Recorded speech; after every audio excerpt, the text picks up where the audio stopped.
To the nation's capital, where President Bola Tinubu has accepted the invitation to meet the U.S. President on the sidelines of the UN General Assembly.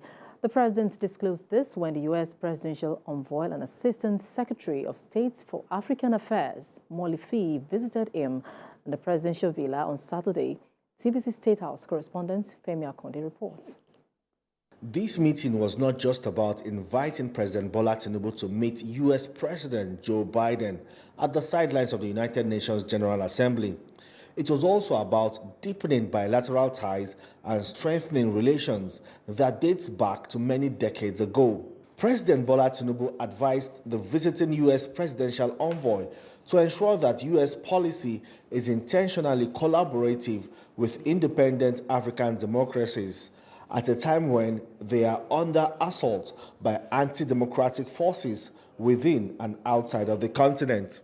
The president also pointed out that the American-backed development finance and multilateral institutions, which were designed to support war-torn Europe after World War II, requires swift and comprehensive reform to meet the developmental requirements of younger democracies in Africa, which operate in authoritarian, crowded environments, such that the legitimate yearnings of Africans would no longer be manipulated to serve the narrow aims of self-seeking demagogues through unconstitutional takeovers of power. Nigeria's Minister of Foreign Affairs summarizes what was discussed at the high-powered bilateral meeting. The economy, so business.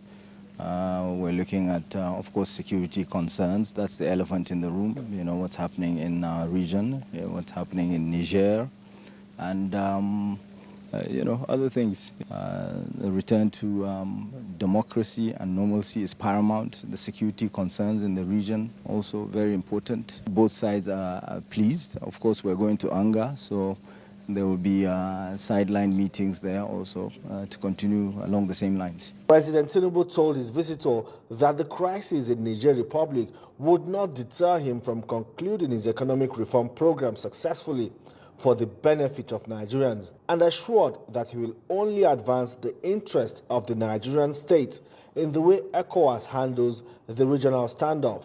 The U.S. Presidential Envoy pledged support for the position of ECOWAS and emphasized the high regard the U.S. administration has for the leadership of the chairman of the ECOWAS Authority of Heads of State and Government, President Bola Tinubu, and also extended an exclusive invitation from the U.S. President to meet on the sidelines of the United Nations General Assembly in New York to advance discussions further.